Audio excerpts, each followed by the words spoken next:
Good evening, ladies and gentlemen, and welcome to Once Upon a Time at the Oscars.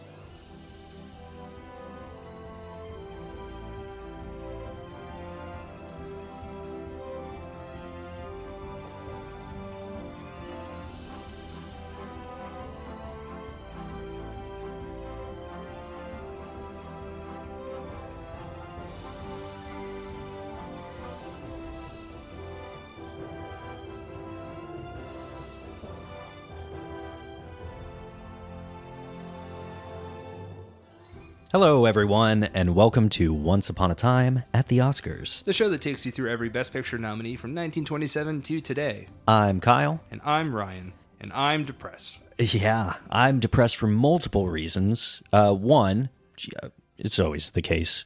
Two, One, yeah, broadly gestures. Exactly. Two, we are covering the last film of the 98th Academy Awards. Yeah. And three, the film is Train Dreams. It is. But I'm happy to be talking about it. I am too. So again, let's start with a thing that I've said multiple times. I'm very, very happy with this overall list. And Train Dreams feels like a perfect slot of a movie. Like, this is a great entry in that because it is a bit different than most of those other movies that we've talked about. Yeah, for sure. I love the inclusion of something like Train Dreams because this feels, I'm sorry, there's a surfboard on the ground. Like, this is Ryan has destroyed everything once again. Yeah, just in my fit of absolute depression, I thought I should just absolutely rage against the machine. It's really just the saga of that pop filter. It came back with a vengeance. Yeah. You knocked the surfboard down in my room. Yeah, and it's crushing a little cat bed. The cat is fine. The cat is not in this room. No, he's not. Don't do this. Okay, I just checked. This is almost the plot of Train Dreams. Oh my God, it is. I am the fire. So we're talking about Clint Bentley's Train Dreams. This feels like quite a zag.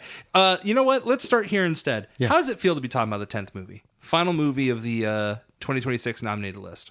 So obviously we've gone through 3 years prior to this in the late 20s. Right. And every time we get to the end of that, it's like, wow, look at us. We made it. We did it. Cool. I had a good time. I think this will be a reoccurring feeling when we do the current modern Oscars. Mm-hmm. We're doing it in real time. The timeline that we have to cover these movies is wider, more expansive. We've been going for almost 8 weeks. Yeah, that sounds about right. Yeah. With predictions and whatnot. Exactly. Yeah. And not only that, but you have everybody else talking about these movies. If you hop on Film Talk, everybody's saying what they think's going to win. They're revisiting things they watched earlier in the year. So I kind of get to a point by the 10th movie where I'm like, I'm ready to move on. I'm happy to leave this behind me. Yeah. I say that we're recording this still in February. We're 3 weeks out from the Oscars, so there's still going to be tons of talk about it. Right. But I'm excited to have made it all the way through another year. Yeah, me too. I mean, it's my first year of covering, this with you on the pod, so it's a little bittersweet in that sense. Mm-hmm. I also think that when we've covered other years, it's just, okay, we're going 1 year in the future next month, not a big deal. And with this one, it really is another 11 months that we'll have to wait until we can, I guess 10 technically, until we can talk about those movies. Right. Or current movies like this. So it's a little, bittersweet with that, but it's interesting because we are going to be moving further into the history of 1931 after this. Totally. So, but it's interesting that the final movie we'll be talking about is something like Train Dreams. Yeah. You mentioned on TikTok how everyone's talking about these nominees. I feel like this is kind of the most slept on. Yeah, because I feel like it doesn't have any kind of oddball thing pulling people towards it. It's not one of the biggest contenders, but it's also not the, wait a minute, F1? What are we doing? Yeah. And it's also not the, oh wow, Brazil got this nomination for a really kind of weird story. It's funny that you mentioned The Secret Agent, because I was going to bring up that it also has 4 nominations like The Secret Agent does, but the Brazilian collective behind Secret Agent makes it to where it pops a bit more than Train Dreams does. So with Train Dreams, worth mentioning that the nominations are Best Adapted Screenplay from Clint Bentley and Greg Quidar, Cinematography by Adolfo Veloso, And original song, Train Dreams, by Nick Cave and Bryce Dessner, and also includes Best Picture. Nailed it. I saw you coming for me. Also, I just want to go ahead and say off the bat, we'll talk about original song, but for the past 5 to 10 minutes, I have been humming Bruce Springsteen's Badlands, but to the words of Train Dreams. You have been. So Can you give us a taste? Yeah, hold on. So it's like like Train Dreams. I won't do the next part because that feels insensitive. But yeah, it's just the idea of I'm trying to think of what Train Dreams sounds like, the song, and that's just in my head. Yeah. It's just Badlands. Totally. And it's not that. No, it's not. It's not. It's not that. It's not that at all. I promise you. Just trying to think of the final shot of Train Dreams and not hearing that over it, which seems wrong. I think it's funny that the next time I watch Train Dreams, I'll be expecting that, but then I'll also be envisioning my entire room collapsing while you go Train Dreams, because that's what we just witnessed. Yeah. My surfboard's still on the floor. They blew up my family house in the fire last night. It would have been a great line for that. Yeah. You know the Chicken Man? Well, they blew up the Chicken Man in Philly last night. You know that song? No. That's a Springsteen. That's a real Springsteen song. I'll send you the clip. I thought I've sent you this clip before. Of the Chicken Man? It's from his album that he did. The Springsteen movie that came out with Jeremy Allen White was about Nebraska, the album Nebraska. Okay. And one of the songs on there is just like, this is a man who did like Born to Run. And everyone's like, we loved everything on the river, Bruce. Great work. And he's like, well, I have a new one for you. And the opening line of that song is, well, they blew up the Chicken Man in Philly last night. And everyone's like, hey, man, are you okay? Is the Chicken Man okay? He blew up in Philly last night. Damn. Last night. He wrote that Last night. in the 1980s, but it happened last night. Wow. Crazy. We're talking about Train Dreams. Eventually. Tell me about Train Dreams. What's Train Dreams about, Kyle? Train Dreams is the story of Joel Edgerton's character, who is Robert Grenier. He's a logger, and it's kind of like his life story. He meets a woman, falls in love, they have a child. He lives this quiet life where he'll get his moments of respite with his family, and then he'll be like, okay, I'm off. I've got to go do logging. And I don't want to say like it's all tragedy, because it's not, but it is just kind of like it's very introspective. Yeah. It's the trials and tribulations of kind of, you could say, the everyday man, and just that story. Especially in like 20th century America. Yes. Right? Yeah. This is like the exact kind of movie I'm into. I remember when you texted me after you saw this, and you know that meme of like when a duck sees bread, it's like, ah, hell yes. I think that was you. Like you just texted me like, yes. This is exactly what I want, man. Yeah, it is. As I get older, I guess, I want to sit down and I want to watch a movie that's quiet and there's not a lot of dialogue, and you just sit there and you take it all in. Yep. And you enjoy it. And then a house burns down and you're like, wait a minute. Yep. Wait a minute. My surfboard's still on the ground. I'm sorry, do you want? I'll pick it up. No, it's fine. I will very gladly pick it up. It's just a fun bit at this point. Yeah, my surfboard. I hope that we continue that trend like into the 1952 episode where it's just we're talking, my surfboard's still on the ground. I'll leave it there. It is blocking the entrance though, so I have some like OSHA concerns about like me being able to get out of this house in the event of a fire. Good luck. Which, speaking of, back to Train Dreams. So you're right. It is very quiet. It is a very like it feels very personal, and it feels there is a narrator in this, but otherwise it really is just Robert's movie, which Robert played by Joel Edgerton. Kind of interesting. Let's start here. I'm pretty interested that Joel Edgerton did not get, curious is the word, a nomination for Best Actor here. Again, I've mentioned that I'm pretty happy with the list overall. Having seen Secret Agent and now having talked about it, little confused as to how Wagner Moura made it here and not Joel Edgerton. Because Joel Edgerton has been around for a while, a good bit of legacy behind him, but I feel like he's used extremely appropriately here. I think he is perfect for like a 20th century logger plagued by like the loss of his family and not sure where to go from here. I think he conveys all of that with and without words beautifully, and he's near perfect, maybe even perfect in this movie. So I'm a little surprised that he wasn't here. I don't think he would have had an ability to compete with everyone in this category, but he certainly deserves a nomination. Like if there's 6 nominations, easily it's him. I think he should be 5th over Wagner Moura, but still, just an incredible performance in this movie. Yeah, it's funny how much my opinion has changed. I was very hopeful for Wagner Moura. When the nominees were announced, I was like, really? Michael B. Jordan was nominated? I don't know if I agree with that. And now I'm like, not super excited for Wagner Moura, and I'm like, Michael B. Jordan, take it all home, my dude. Yeah. And but I do agree with you, Joel Edgerton, right? Yeah. There's another. It's not Edgerton. That's what I keep getting confused with. Yeah. He has been.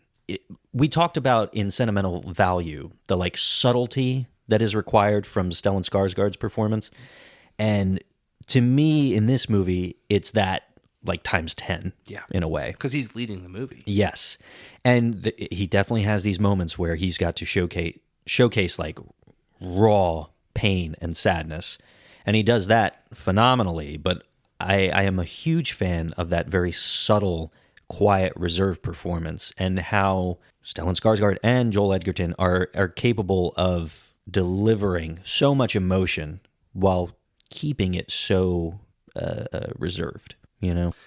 Yeah, I mean, it's the thing I'm most mesmerized by this movie is that it's such a quiet performance from him, but the movie's also very quiet. Like the director, Clint Bentley, it feels like he very much is intentionally building like just a very like solemn, not performance, but a solemn look into this life.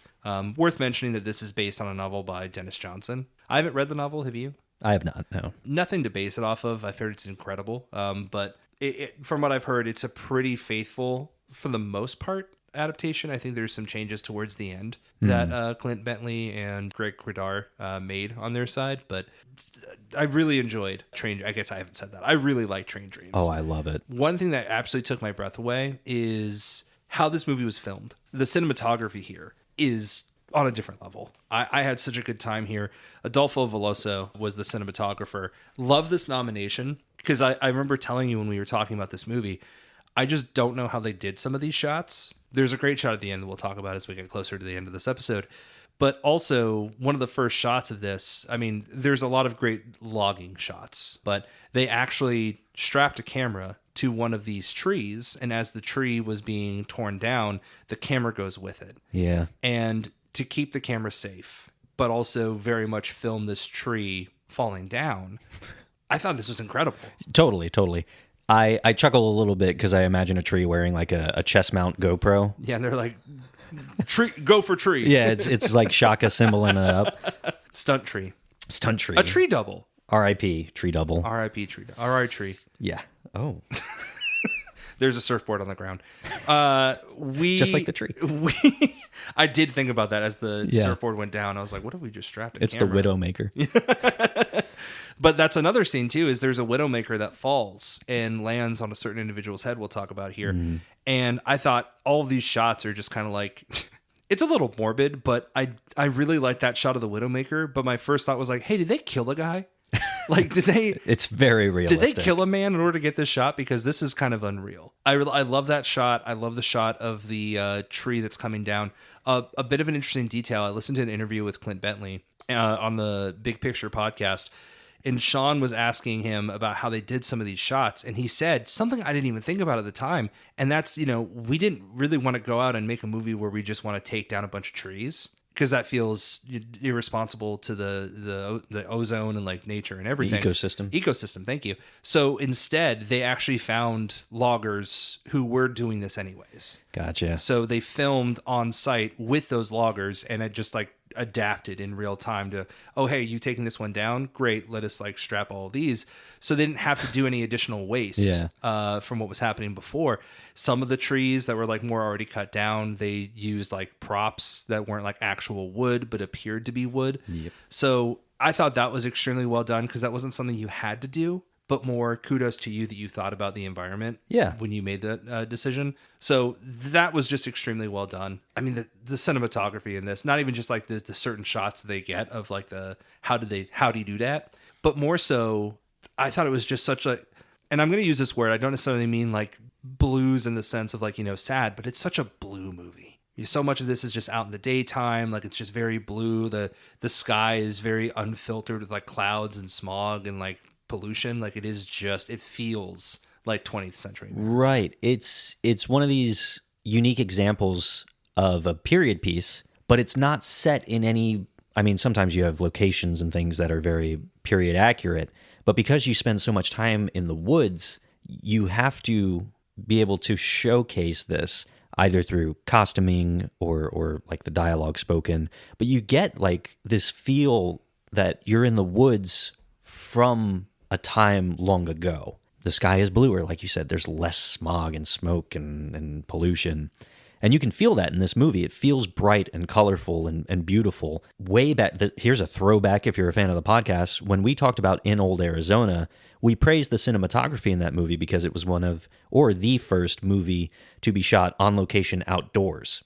And it was a Western film, so it really was presenting like the American West and the environment and the landscape of this country. This is a movie that does that as well, where the praise for the cinematography not only comes from like the GoPro tree scenes, but just how gorgeous they make Idaho look on screen. Mm-hmm. And that's kind of what I'm talking about, where every frame feels like this painting. And because it's all just quiet, you just get to sit with every shot and really take it in. And it kind of, you can almost feel like tension in your shoulders just wash away while you're out there with Robert while they're logging. And, you know, as long as there's no widowmakers around, you're just at ease while watching this movie. Yeah, and it's interesting because like the aspect of being a logger does come with its dangers, which is evident by that widowmaker you mentioned. And I like that. I like that aspect and how it's played by Felicity Jones. Felicity Jones playing the role of Robert's wife, Gladys. I really like how she does treat it like, you know, what we think of with like having a policeman husband of like, I never know if he's going to come back and if he's going to be okay. And she doesn't really play that fearfully, but more she's concerned about him not coming back. And I think that plays really well into what ends up happening. And the idea of him coming home and there's been a fire.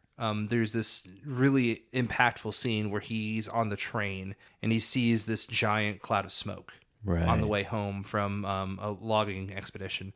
And he gets fearful and he runs up and he's running through this forest on fire. Again, how did you do this? And he finds his house burned down and he can't find his wife and he can't find his child, Kate. And I thought this was such a brilliant turn on the idea of what's going to happen to him, that you never think about what's going to happen to his family while he's gone. Yeah. Yeah, it's an absolute twist. You're constantly thinking, wow, what a risky job. Anything could happen. Yep. Because you're watching his co-worker, William H. Macy, very humorously named Arn Peoples. William H. Macy has a couple great scenes in this where he's almost kind of the old head of the group. There's a lot of like younger men who are trying to be like bravado, and you have William H. Macy who's more trying to kind of tell them the concerns or the fears of these. And I think he has a couple great scenes in this to where I was looking forward to potential supporting actor from him on this. But I mean, in reality, it is Joel Edgerton's movie. So that's not too surprising. But it's William H. Macy who ends up falling victim to the Widowmaker in that great shot with the camera up top watching the branch fall and then just William H. Macy walking underneath it. God, I love that shot. It's so good. It's so sad, though. That they had to kill William H. Macy in order to get that shot? You know, I've got a buddy that looks just like William H. Macy. Is he okay? He's fine, especially now he's going to get a lot more work. I was just making sure it wasn't like, yeah, he was in Train Dreams. I haven't heard from him in like a couple of weeks, though. Yeah, it's, you know, he's aware of the dangers of this because he's seen it happen to his coworkers, but it's just not something he's thought about the inverse of coming home and his family not being there. And I don't want to say the majority of this movie, but the rest of this movie from there, because it is about the halfway point, is this idea of what do you do now? Like when you think you've lost everything, are they still out there? Are they coming home? Can you find them? Like what option do you have? And I like the idea of him, Robert, rebuilding and not rebuilding in hopes of starting again, but rebuilding so they have a home to come home to when they do come back. And again, the sadness in his performance and just like, you know, not even just the acceptance that they're gone, but like the confusion and the uncertainty of what's going to happen. I thought that was a really brilliant, you mentioned the word subtle. That's dead on.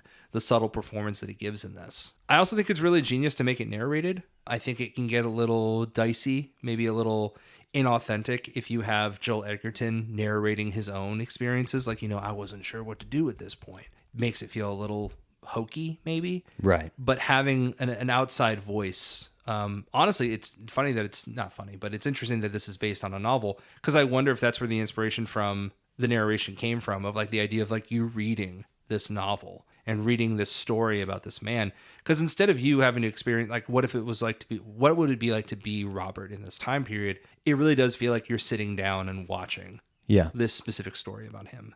Absolutely. And the narration helps that. Yeah, and the narrator for this film is Will Patton. Mm-hmm. Nice to point out. I think I most recently saw him in Is it Mirai? Mirai? Mira? The movie that was nominated for Best Picture with Stephen Yen. Oh my God! Why Moran? No. Oh, this is gonna hurt me. Hold on, I got you. Minari. You had the letters right, just the placement was wrong. Yeah, he was in that film, and he's fantastic. I think he's underrated. Who is he in Minari? He is the gentleman that is like a neighbor, if you will. Mm. And at one point, he's like carrying a cross on his back down the road as like his own personal penance. He does it like every Sunday morning instead of going to church. Oh, yeah, okay. Yeah. That's right. Yeah, I don't know why I brought that up, but I like it. That's who you last saw him in. Or yeah, that's right. I think what's cool about this movie, like you have that huge plot twist, if you will, with his family in the middle. But I'm a big fan of stories where it's like every person you meet in your life is important to your life. Yes. It affects it. It forms this lasting impression on you, no matter how small. And this movie showcases that in a big way, because Robert doesn't meet a ton of people throughout his life, at least based on what we see. But it does seem like just about every single person he interacts with and every event that takes place becomes this like formative memory for how he exists as a man. One of the earliest ones is when he's working on a bridge, a railroad bridge, a railway bridge. Why can't I say that? And there is a Chinese worker who is being tracked down by, I don't know, whatever the equivalent of the immigration services. Maybe almost like a bounty hunter. Yeah. And they find him and they throw him off this bridge. And this character becomes like this haunting entity for him throughout the entire movie. And I love that it's kind of up to interpretation on like why it stuck with him or what it means for him. But it's still like, wow, this hit him. And it hits you as well when you see it. I don't know. I just love all of that meaningful. It's the mortality of it, right? Yeah. It's the idea of like him feeling like it can happen at any time. So you're right that he kind of holds it in, he's met people, but then he compares it to his life. And I think he does the same thing with Arn Peoples, with the idea of like how his life could be taken, whether it be by man or by, nature at any time. And that makes it just an extremely reflective movie. Yeah. Well, I talk about it being up to interpretation. I think that is one interpretation, but I also feel like maybe this is something that is formative to his view on like immigrants in the country, like you never see him being cruel or unkind to anybody. And maybe that moment kind of helps establish that in him as a character where he's like, wow, this guy got killed for that reason alone. I don't want to be that person. Yeah, and you're right that it's up to interpretation, because you don't hear, again, it's not narrated by Robert, but you don't hear him thinking about those things. You don't hear him like, or see him make any decisions later on that affect that, but you wonder how that resonates with him. Yeah. What he's thinking about this. Exactly. And this is further explored numerous times in the movie, but you have an example where there is a worker who is truly being bounty hunted. Yes. What was it? The murder of his brother, I think. It was something like that. That sounds familiar. Yeah. But they find this man and they're like, hey, did you know this guy? Yes, I did. Why? And then he runs because he knows what's going to happen, and they shoot him in the back. And they're just like, listen, and if anybody's got a problem with what I just did, you can take it up with me now. This is what he did, though. We good? Bye. Another moment of tragedy. Like, I couldn't imagine witnessing something like that just on the job site and then being like, well, it's got nothing to do with me, but now I have to exist with this for the rest of my life. Yes. I love that scene, by the way, because it's all one take. Man. Love that. Where the camera's like posted up with it's right behind the bounty hunter. Yeah. So as he like walks into frame, you can see in the distance the individual he's talking about. And then as he runs, the bounty hunter goes after him and then comes back and then leaves the frame in the same spot with the camera. And I just thought that whole, like, sit in that moment is what you're supposed to do, because that's what Robert and everyone else is doing in that time. Yeah. So it really does feel like almost a collection of scenes, but all of those lead up to, like, his experience. So it really is like a quiet movie. One thing I want to point out is that this was released on Netflix. Netflix did pick this up, and that's an interesting way to watch it. I would have loved to have seen this in the theater. Yeah, this wasn't playing anywhere near us. No, because this did premiere at Sundance. It did. And then it got picked up with Netflix. Now it is in theaters.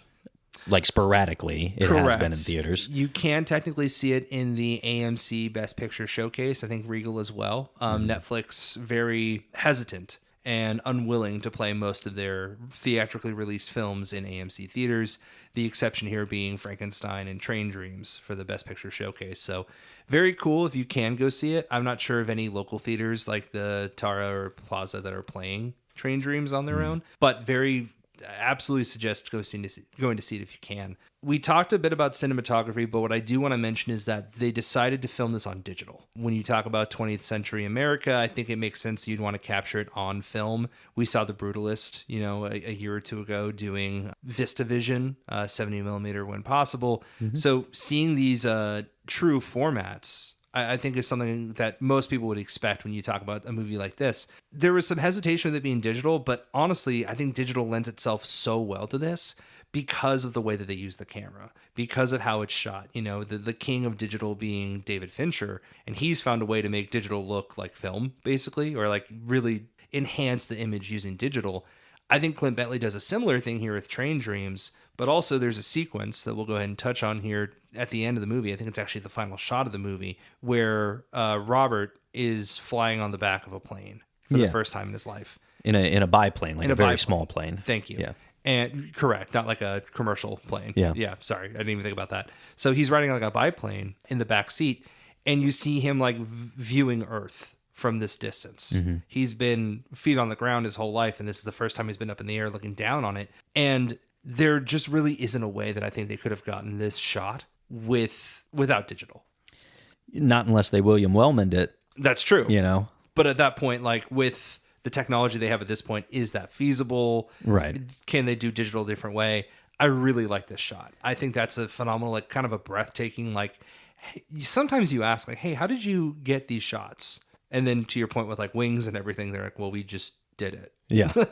Didn't know there was another way to do it. We just did it. So I really liked that. But all of those lead to, I'm glad I got to watch this at home on Netflix. I kind of wish that wasn't the first way I got to watch it. Yeah. I wish there was more ways to see this in theaters. But very cool because it doesn't feel like a Netflix movie, which it is worth pointing out. I did mention that they picked it up. Yes. It wasn't a Netflix production. But when you think Netflix, you're not going to think, I feel bad for the people who land on Train Dreams on Netflix because they watch like Love is Blind or, the other movies that Netflix does make on there. Right. And then they land on Train Dreams and it's just like, hey, do you want to be sad and think about life and death for 90 minutes? Yes. Yes, I do. Yes, I do. Thank you. Play. Ba-gung. To be fair, whenever I see a Joel Edgerton movie, I'm always like, oh, time to face mortality. And boy, howdy do you in this. Hey, you do say boy howdy. Look at I that. do say boy howdy. I didn't think about that. Yeah. I thought you were just kind of saying something. Nope. I actually mean what I say sometimes. What's that like? That the bounty hunter scene that you were talking about, and like just the way that the camera doesn't move, I think that's such a deliberate choice for the cinematography, totally. And I love that because it just adds to this like painting idea. It's such a beautiful movie. Shout out to Netflix for having nothing to do with that. It's easy to lay up for them. Yeah, it really is my favorite type of film. I think where you get to sit and take in every little detail. And as much as I love like the moving camera in I Lied to You, like we talked about in Sinners last episode, I adore stuff like that.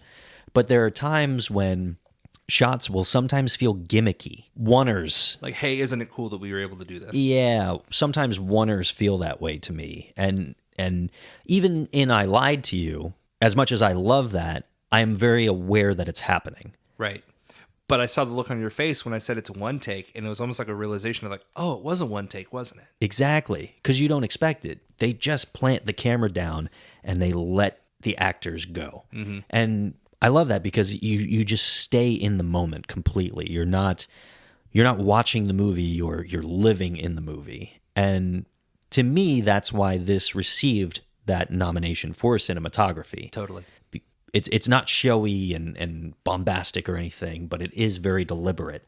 And I do want to point out that this is the first nominee for Adolfo Veloso, first nominated Brazilian cinematographer. It's always crazy when things happen like that, because it's just like, what do you mean that hasn't happened before? Yeah.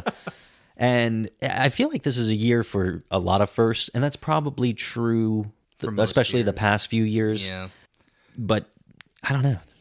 Well, here's to many more. Yeah, many more. I hope we continue the representation on that. So let's talk about adapted screenplay. Yeah, sure. Yeah, sure. I don't think it needs to be here. I mean, what do you think? I think I love this movie, Ryan. What do you mean? Well, no, I don't. It's nothing bad about the movie. I think that like it's a performance thing, right? Like I think the camera work is incredible in this, and I think that the performance by Joel Edgerton is, I would even say, phenomenal. But with adapted screenplay, it doesn't necessarily have it's a great screenplay on its own. And I think that had I read the book by Dennis Johnson, I think there's some comparisons that could be made to those that make it more of a feat. But on its own, that screenplay itself, I'm not sure that it has the flash to be in the category that it is in with adapted screenplay. Here's my argument there. Just like cinematography not being flashy, but being purposeful and deliberate. And subtle. You could have taken that story. You could have just been showy, you know? Sure. You could have made this loud. You could have added a ton of dialogue. And you could have had more of Robert's thoughts and feelings throughout all of these tragedies and experiences in his life just be spoken to you. But you're not. You get these great performances, and specifically this great performance from Joel Edgerton being subtle and being quiet and displaying all of these things without saying all of these things because you chose to adapt the screenplay, adapt the novella the way you did. That's why I think this is here. I think you're right. I mean, you've swayed me on that. I think I'm more so thinking about its chances of a win on this. Yeah, it's not going to win. Yeah, that's more what I mean. Okay, like, yeah. It's not that it's a bad screenplay by any means, because I did really enjoy the movie, but it's more like it's difficult to kind of compete with the movies that are nominated here. Yes. And there's more of there's these incredible lines and incredible performances because of the delivery of these lines, and this is just more of a whole. Like, as a whole, this works together. So the screenplay, that's what I mean by flashy. So it's all, anything I say about that is about its chances of winning. Sure. That. So absolutely no disrespect to Clint Bentley and Greg Quidar for what they did here. And again, I'm sure it was a difficult feat to adapt something like this from Dennis Johnson. I've heard it's a very difficult novel to adapt. So I think they nailed it. yeah, I mean, I love what they did with this. I also want to point out that this is a long-time collaboration between Clint Bentley and Greg Quidar. Something I think is really interesting in what they do is that they will write together, but then they'll take turns on who directs. Oh, and that's interesting. They'll, like, based on whether it's, hey, I think I resonate with this a little bit more, or hey, I think I'd be up for this challenge. They find those projects and alternate on that. And I really like the idea of that partnership, right? Where they're both qualified, but they kind of have their own distinct styles. I think that's really interesting. And I'm interested in more from them on this. I can't say I'm super familiar with their previous work. Did you not see Sing Sing? I haven't seen Sing Sing. Sing Sing is... That was Greg Quidar, right? Yes. But Clint Bentley wrote that as well. Yes. Okay. Yeah. Perfect. What a beautiful movie. I've heard that. Like, specifically for the story itself. I remember watching that for the Death Race. I believe it was last year, and by the end of it, I was just like, yeah. So, did this feel like a companion piece? Like, what similarities or differences did you see in Sing Sing to Train Dreams? Like, do you think that Greg Quidar and his partner have any kind of, like, extreme differences? Like, is Clint Bentley a different kind of director? Did it feel the same? It's kind of hard because the stories are so different, and I think Sing Sing required a lot more dialogue. It was about actors in a prison. Sure. So there were more characters, first of all, and them being in theater, there was a lot of theatrics as well. Sure. So it's hard to say if The story itself is just kind of what differentiated what was going on. And I'd have to see more to have the proper variables to determine that. But I mean, Sing Sing and Train Dreams are just two phenomenal movies to me that both of these individuals worked on the screenplay for. They were nominated for Sing Sing as well. Right. So, yeah, I don't know, man. I feel like this is a smaller movie. It is. You know, we just recorded for Sinners as well. Which is the biggest movie. Yes. Going through the 16 nominees alone for Sinners took up like this amount of time on the podcast. True. And with this, there's only 4 nominations. The movie itself is shorter. The story is more contained. Yeah, and while it spans multiple years of Robert's life, it is a much more condensed story, which is wild because Sinners takes place over one night. I know. It's just all the way that it's told. And we've brought up like 3 events that happen in the movie, and it's like, yeah, and maybe there's a 4th and a 5th one, and that's kind of it. But I think it's more of how all of these things are delivered. Yes. And the quietness in between these moments where you really get to take in like how Robert is feeling and how these are defining and developing him as a man, really. Right. And I do want to give you the ability to kind of speak on that 4th or 5th event because I do want to make some time for our girl, Carrie Condon. Yes. Who plays Claire Thompson. What did you think about her? I mean, we say collection of scenes, and this very much is that. Yeah. In the later years where Robert has rebuilt his house, he comes across Claire and gives her a ride. What did you think about her involvement here? Before we even started recording, we were both like, man, I love Carrie Condon. Yeah. I thought you were just a big fan of F1. Yeah, that's it. That's the one. Side note, how often do we see an actress or actor appear in multiple nominated Best Picture films in one year? It's pretty common that they show up at least twice. And like actors that weren't nominated. Like this isn't the first time, but it's not like all the time. No. One of my favorites, I believe, is the year Get Out was released. Mm-hmm. The brother in that movie. Yeah. Is in Caleb Landry Jones, something like that? I think so. He's also in the Florida Project. Right, Sean Baker. Sean Baker. Yeah, Sean Baker.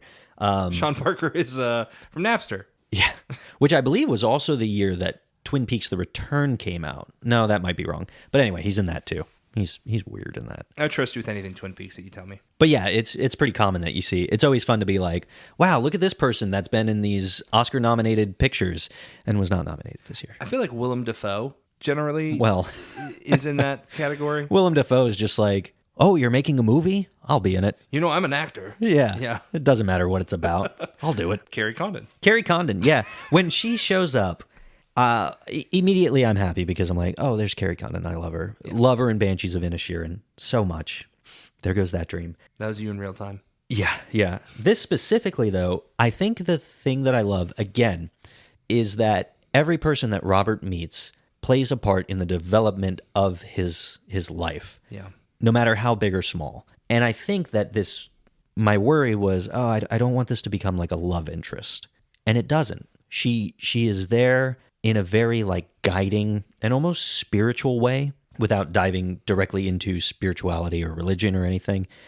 She's a great companion when I think he needs it the most. And I don't know that anybody could have done it better than Carrie Condon in this moment. How did you feel about her? No, I thought a very similar way, or felt a very similar way. It's always great to see Carrie Condon.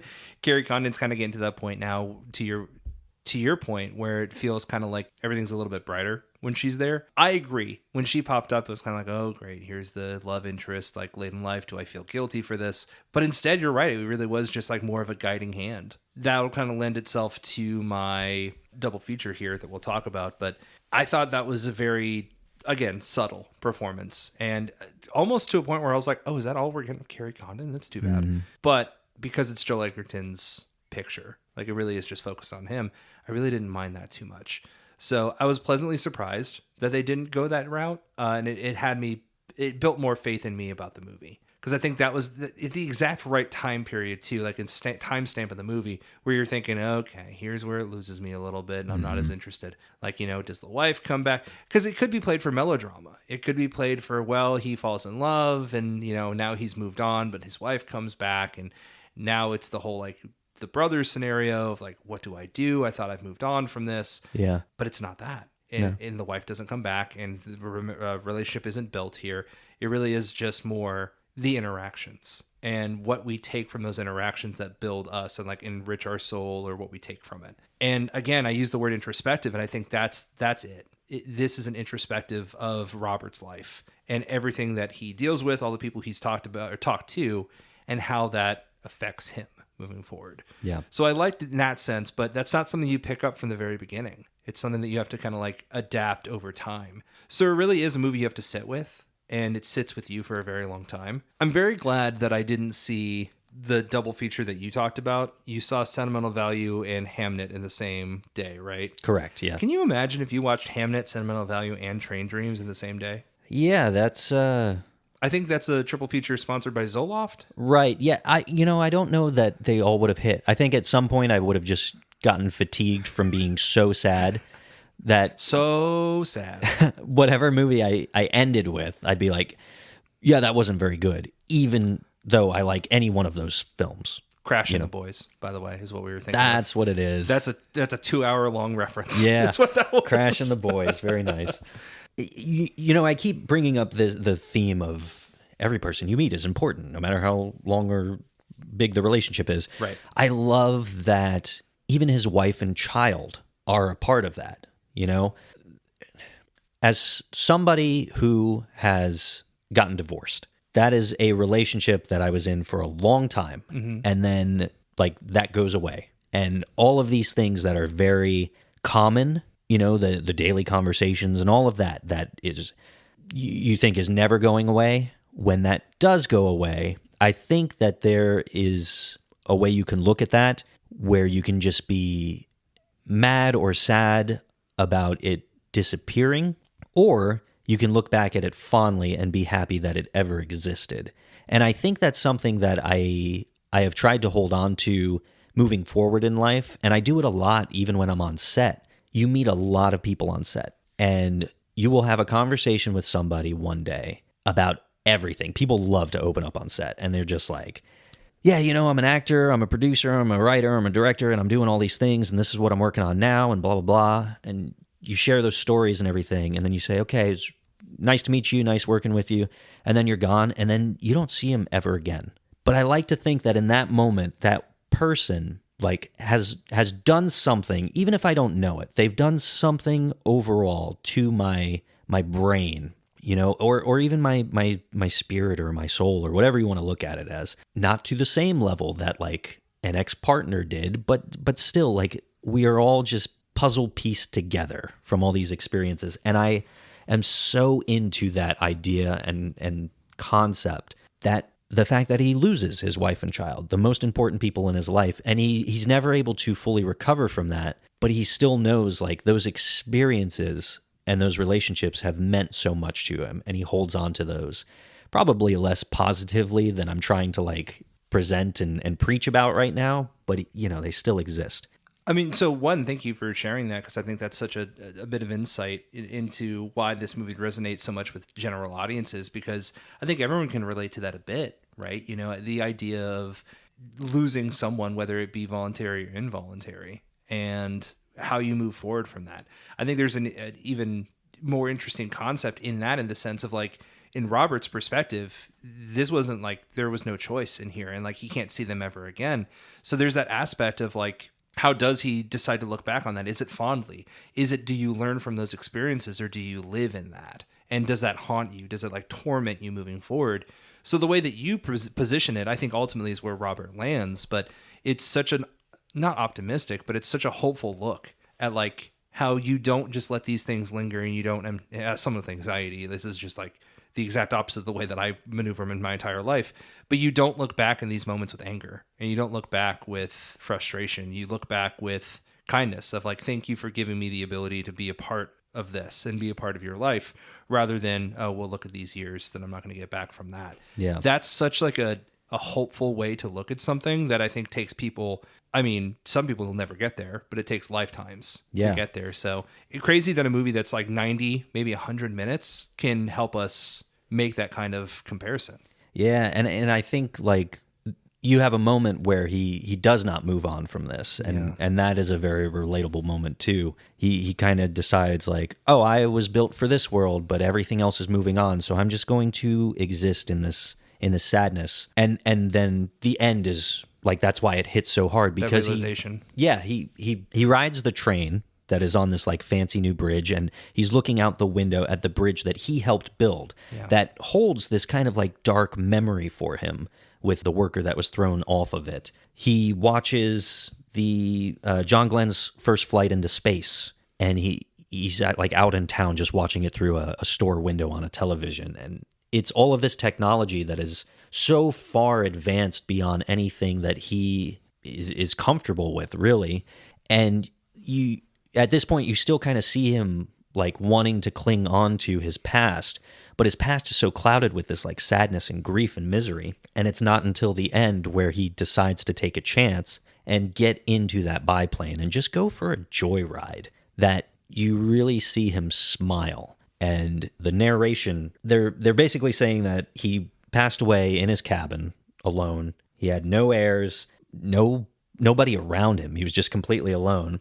But on that spring day in the plane, as he misplaced all sense of up and down, he felt at last connected to it all. And it's just perfect. It's like beyond the everybody is important to you and your development, it's such a great example of all of these things, all of these tragedies that can take place in your life. Yeah. If you just continue to move forward and just accept like the life around you, you can find that happiness. 100%. And I love the metaphor of how he's helping build this bridge, and then he ends up taking that bridge, and the bridge existing as a connection between 2 points. And he's been stuck for years, decades, even stuck in his own emotions and his feelings.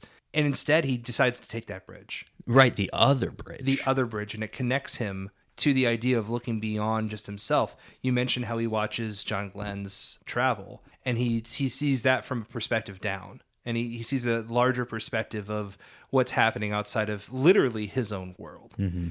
And then he continues that, and he continues pushing himself, even like in little minuscule ways of, hey, well, a plane ride sounds fun. And to see that world in a larger perspective and see the forests, like literally seeing the forest for the trees. Like he's seeing how it all connects. And that being the moment when he, feels connected to it all, he, in my perspective, he sees a world larger than his own, and how he's just a piece of that puzzle rather than the puzzle himself, and he's been missing the pieces. Yeah. So I thought that was just a brilliant last 15. I mean, the movie itself is brilliant, but the way it connected that and the way that it showed him making that realization, I thought was remarkable. And again, that subtlety of Joel Edgerton's performance, where you don't have him breaking down and crying and having this momentous thing. It really is the subtlety of a smile. And in everything that's happened to him, having that connection to the earth again, or connection to humanity,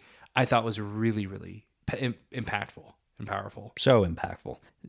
Again, everything about this movie I feel like is tailored to just what I'm looking for in a story, in a movie, in everything. So it's so easy for me to almost preach about this movie. Yeah. Because it was so effective on me. And I think it was for you as well. Yeah, absolutely. It just seems like the kind of movie that really can be so relatable to any audience, because it is such a common and just human experience. I'm a big fan. Brave of you to say that. I feel like that's a controversial opinion. From super controversial. Yeah, man, it's great. And I think the ability for it to connect with you, it sounds like you emotionally connected to this the same way I emotionally connected to F1. So it's both about vehicles that go fast. My surfboard. Still on the ground. Yeah, man. I mean, I had such a great time with this. The only other thing we haven't really talked about yet, and I don't think we'll spend more than 30 seconds on it, is original song. By Nick Cave and Bryce Dessner. Yeah, I don't really like this song. It's fine. It's okay. I think that there's always the joke when you're doing the death race that there's a movie that pops up with best original song that you have to watch, and it's like a random.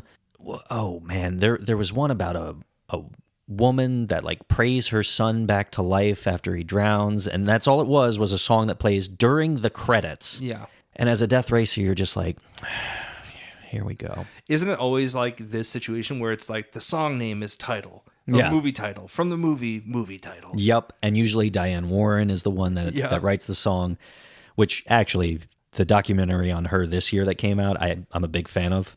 The song for it is terrible. But regardless. If you haven't been aware, maybe we'll make a bonus episode about Diane Warren. I think that's really funny. But there's a whole history of Diane Warren being nominated and not winning. Yeah. And that's one thing. It's almost a little sad if you think about it, like a little too hard. The reason I think it's funny is that the camera always gets a perfect reaction. Of Diane And maybe this is credit to Diane Warren. If she's doing this intentionally, great bit. But every time she's like nominated, she's always nominated against like Ludwig Göransson and like Hans Zimmer and these like established like large artists.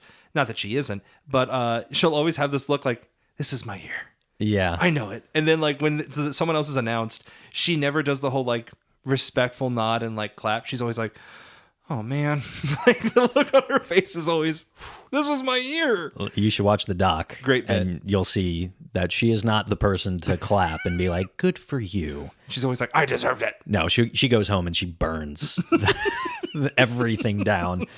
This song, though, does play over the credits. It doesn't show up for the rest of the movie. Yeah. There's a lot of controversy about like, well, if a movie has a song that's nominated for Best Original Song, should it have to appear in the actual movie? Does it make sense if it shows up in the credits? This is one of those examples where I think it works. Listening to this song on its own, I listened to it this morning and I was like, I do not like this song. But when you watch the entirety of Train Dreams and you've gone through this journey with Robert and all of these experiences and you have these emotions built up in you, and then the song plays and it's so reflective of what you just watched, to me, that's the only time this song works. So I think it's fitting that it's there for the credits and that's it. I mean, that's not the first time that's happened. Not the first time ever, but like even this year, this isn't the first time that's happened. Miley Cyrus had that song that she did for Avatar, and what Dream has won. That's nominated for Best Song, right? I think so. I believe it is, because that's one of Avatar's only nominations, I believe. But that's the same situation where that wasn't featured in the movie at all, and it's just over the credits. Right. My thought process in it, my 2 cents, I've not thought more than 30 seconds on this, so, Sure. Give me a little bit of leeway on that. It's in the movie. Yeah. It's just in the credits, but it's in the movie. Like, now, I think it gets a little bit more credit if it's like a Golden, like from K-pop Demon Hunters. I think that has such like a connection to the story. Yeah. And like narratively, that song has to exist versus Nick Cave did a song and what happened to be in Train Dreams. Well, see, but that's what I'm saying is Golden obviously is important for the narrative itself. Right. There have been times when a song appears in the credits and it feels like it was, we need a song for this movie. On. Yeah, just throw it in there. Sure. And it's not, like this song, Train Dreams, is a perfect representation of the story. Yeah. Like it's not recounting the story, but it is based in that like, this is kind of about a logger in the 1930s or whatever time period this took place, earlier than that maybe. Right. So I think that it still serves a purpose narratively. It just so happens to be after that narrative. That's not always true with credit movies. Okay, that does make sense. For me, I feel like it would still meet the criteria of this was an original song that was created for the movie, just where we used it and how much connection it has.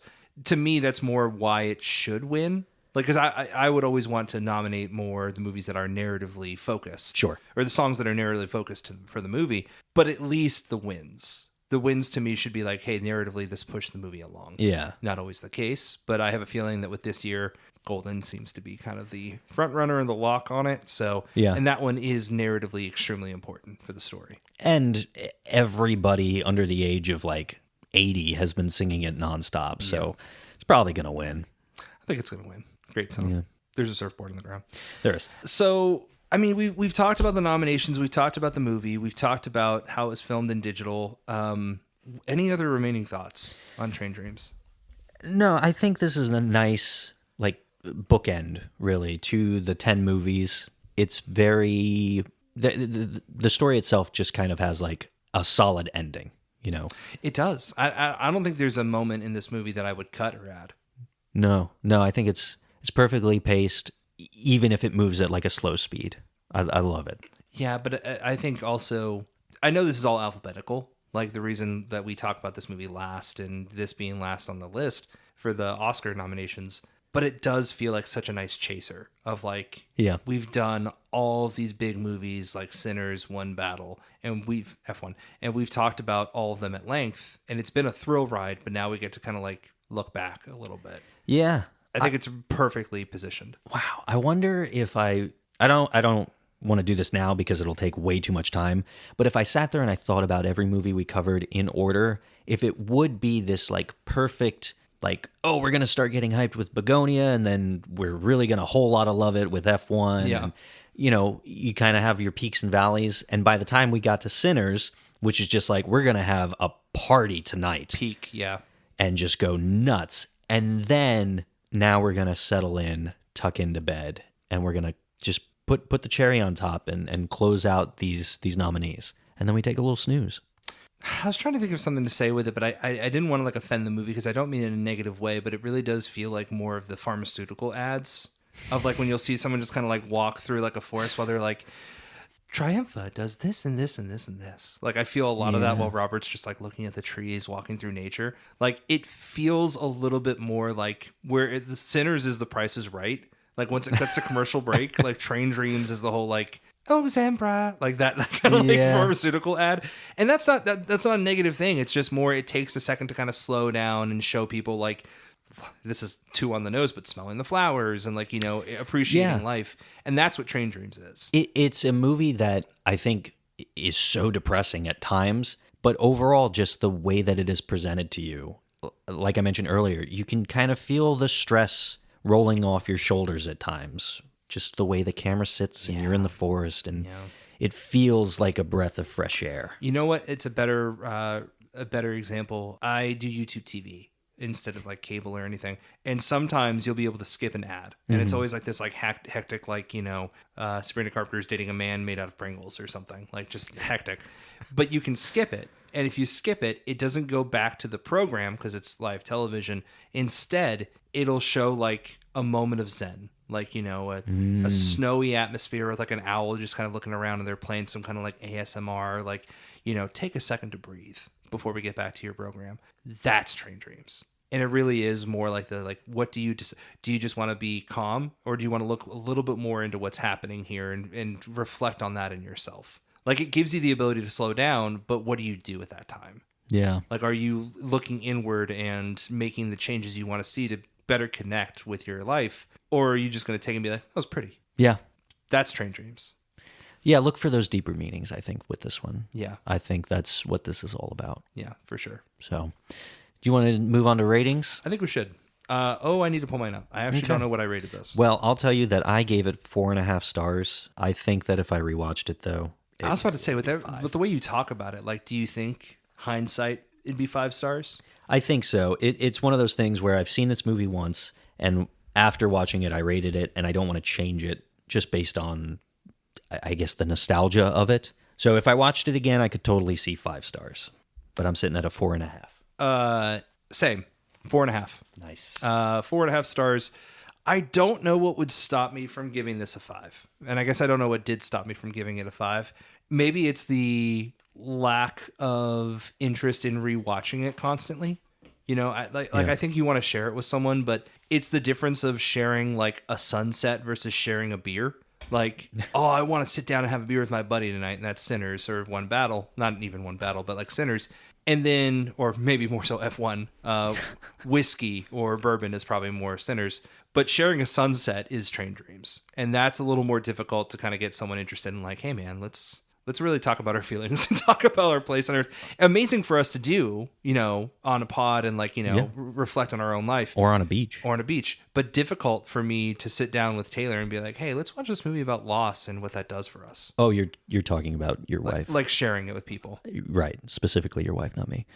Oh, I mean, I think I literally am sharing it with you right now. I'm talking about the sunset. Oh, sharing a sunset with you? Yeah. I'll share a sunset with you. Do you want me to show up here at 7 a.m. versus 10? God, no, please. I'll die. I was going to say, I feel like sometimes 10, I'm like, 10:30? Is that good for you? Yeah, Would you prefer 10:30? Sometimes I open the door and I'm like, who are you? Yeah. Oh, yeah. Boy, what day is it? Yeah. But 4.5 stars from both of us, probably higher on a rewatch. It's probably higher. But man, so good. So good. 5 stars for a Netflix movie, easily. But yeah, I did go 4.5. I hate calling it a Netflix movie. Yeah, well, a movie on Netflix. How about that? This is true. Double feature. Double feature. Our last double feature of this year. Oh man, for a second I was like, are we not doing it after this? No, that's it. We're retiring it. Oh no. We've run out of movies. We talked about them all. Okay, do you want to go first? Yeah, I'll go first. Keep the tradition alive. So I went with a movie that is also very slow. I feel like there's not a lot that happens. Even if I think about it, I can't like pinpoint specific moments of excitement. I can more pinpoint like just these quiet moments where I get to reflect, and it's almost like an ASMR thing without the like, ugh. I feel like electricity in my body. And this is Wim Wenders' Perfect Days. Have you seen this movie? I haven't, but I've heard of it. Oh man. This was the first Criterion I ever received. Ziggy got it for my birthday, I believe, and it's because I fell in love with this movie so much. It is the story of an older man who has kind of like an estranged relationship with his daughter, and he is a public restroom janitor. Okay. So you follow him day to day, going to these like on the streets, public restrooms, and he's just cleaning them. And watching him clean these toilets, you are like, yes. Oh, you're just like lost in the day-to-day. Yeah, like it's just the day-to-day, and there are moments where he's sitting and having lunch like under a tree, and the way the sun is peeking through the leaves and just kind of painting these shadows over him while he just sits and reflects. And every morning he grabs a coffee from the vending machine outside of his. Oh, I don't have it. I grabbed the wrong brand, but Ziggy went and bought that brand of coffee. Oh yeah, you just posted about this. The day she gave me the Criterion, she also gave me some of those coffees. Oh my God, how sweet. Oh man. And I just sit there and I sip the coffee and I'm like, I would clean a toilet right now. I'm not going to, but I would. Yeah. Maybe I should do that today. Clean the bathroom. But that's my double feature. Just a really subtle, again, performance. And just, I feel like all the stress leaving my body just talking about it. I'm very interested in seeing it. I don't know. Did you ever see the movie? This is a hard pivot, but not really. Did you ever see the horror movie In a Violent Nature? Not yet. I have heard, and hopefully this inspires you a little bit to see it. Someone said this is just Friday the 13th meets Perfect Days. And I was like, do I need to see Perfect Days? Because what on earth does that mean? That's the worst reason I could say to see Perfect Days, but if it gets you to see Perfect Days, go for it. You're going to see on Letterboxd within 7 days that I watched Perfect Days and gave it like 5 stars. And my review is going to be like, this reminds me a lot of In a Violent Nature. Yeah. Jeez. Or 2 stars. This was nothing like A Violent Nature. We'll see. You better not give it 2 stars. Depending on my review. I'm very excited. So my double feature, I'm going to give you 2. And I think we're going to do a little some unprecedented here. I want you to tell me which one you think better resonates in this, because I have 2 different ideas. Okay. One I think is a little ain't I a stinker? And I'm thinking the 2022 Alex Garland movie Men. The reason for this, I know, extremely different. Yeah. The reason for this is that Jessie Buckley's character in Men is so haunted by something, and it isn't until later on that she realizes that it's something connected to her past. And these visions that she's had, these memories that have haunted her of what she feels is she's responsible for.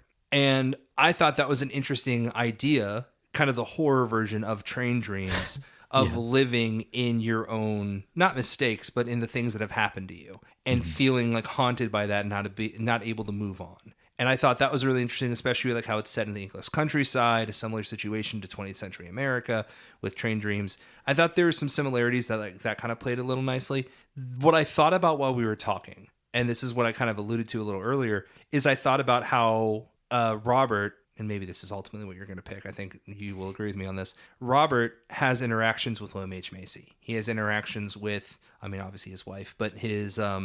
The man who you talked about, who we watched got thrown off a building, and thinking about how that reflects on his life, Kerry Condon. Like, he has these interactions with these people and how that affects him moving forward. And it did make me think of like A Christmas Carol, and the idea of being visited by these people and having that influence how you move forward and how you want to change your life. And I thought it was interesting because it really is like those 3 people specifically that he has like an interaction with, almost like spirits that kind of come and go through his life, whether they're taken from them or they just organically leave. Yeah. And I really liked the idea of watching almost like it almost is like a ghost story, Train Dreams is, but it's way more inflective than that. Yeah, he does have that hallucination of his daughter showing up. Kate returned, as she's labeled on IMDb. Yep. We didn't even mention Ignatius, I believe his name is, the Native American character that shows up and helps him rebuild his house. Oh, Ignatius is such a large part of the movie. Yeah. Because he really is almost like, I mean, talk about like a ghostly spirit. Like he really does just show up from time to time and help him reconnect. Like the dog, like just reconnect with the life outside of his own. Yeah. What a great movie. So is it A Christmas Carol then? Or you want to go with Men? And if you're going with A Christmas Carol, which version? Which one's not Oscar nominated? Because this is going to help us. Probably the Jim Carrey one, or like Scrooged, maybe? There is no shot on earth that you are going to write down Jim Carrey's Robert Zemeckis A Christmas Carol as Ryan's double feature. Let's see. With Train Dreams. Scrooged. No, God, please. I would rather go the Muppets Christmas Carol before that, but I'm not doing that. Let's go with the Christmas Carol. Yes, the George C. Scott version. 1984. 1984 maybe. Christmas Carol with George C. Scott. That's what I'm going with. Okay. Yeah, because I like that a little better than 2022 Men. I like that idea, but it really is like the horror version of Train Dreams and not as introspective. Would be so jarring. Would be very jarring. Someone's just like, man, I really love Train Dreams. I should check out Men since Ryan mentioned it. Yeah. Screaming. Very different. Watch George C. Scott's Christmas Carol instead. Yeah. And then watch Perfect Days and just, get a blanket. A little cozy Sunday evening. Maybe I'll watch that a little tonight. Sick boy. Yeah. Disrael me? What? Disrael me? Disrael me. Yeah. Unfortunately, that is a joke that's going to haunt you for the rest of your life. Yikes. Disrael me. Wow. Anyway. Guys, that is the 10th and final film of the 1980. Oh, it's weird. 1984, the 98th Academy Awards. Mm-hmm. And I'm thrilled. The next thing we're going to be posting is our predictions episode. Yeah. I'm super excited to do that. It's going to be a blast. I think we'll fill out our ballots that day. Yeah. And I think what's interesting is we'll have some scenarios where it's almost like a pod pick. Yeah. And then we'll have some scenarios that I think we differ on. I like this. And I think that's good. We shouldn't have to agree on everything, but I think we organically will agree on a few things. Yeah. And and also, this is what I'm really interested in the predictions episode, is where we sway each other. Yes. Because I do think there's some scenarios like today where I'm like, hey, adapted screenplay is like fine. And you're like, no. Here's why. I'm like, you're right. Yeah, it does need to be here. I am very excited for this episode. Yeah. So, guys, if you want to participate in the discussion on what you think should be nominated or just tell us like what you thought of the movies, you can shoot us an email. This is kind of your last opportunity to do so. But we will read those on the ceremony episode the day after the Academy Awards air, March 15th for the Oscars, 16th for our episode. Shoot us an email at outaopodcast@gmail.com. Also, this is kind of coming up on the end of our promotion. You can follow us on Patreon. There you go. And you get the Discord link for free. After the Academy Awards air, it'll go back to being a perk for the paid tier. So if you want to get your foot in the door there, follow us at patreon.com/OUTAOpodcast. I want to give a shout out too. We have a new Patreon backer, Rex. Thank you so much for following. Oh, thank you, Rex. Welcome in. Really appreciate it. Your patronage and your support of the show means a lot. Yeah, I mean, we're coming to the end of this run. What a perfect way to wrap it up with Train Dreams. Totally. I'm looking forward to a year from now where we get to talk about the next current Oscar year, or modern Oscar year, I guess. But otherwise, we'll be back with predictions, our episode that covers the ceremony, and our 1931 coverage. Which I'm excited for that. I'm also excited for that. I think it's going to be a fun conversation. Totally. So stay tuned for that at the end of, or like the second half of March when we're covering the 30s. We're going back in time. We're going back in time, and we're going to talk about whether or not we're going to fight a kid. I'll fight a kid. I texted you about fighting a kid, and you were a little apprehensive. I don't want to fight that kid. I'll fight a kid, though. Would you fight a kid from that movie? Is there like a specific kid you would fight? I'll have to rewatch it. I would fight the kid who yodels. I'll just say I'll fight that kid, too. I'd fight That's that fine. kid, yeah. That yodeling kid. I'll fight a yodeling kid. That's going to do it for this episode. As always, I'm your host, Kyle. And the dead tree is as important as the living one. And there is a surfboard on the ground. and we'll see you at the movies.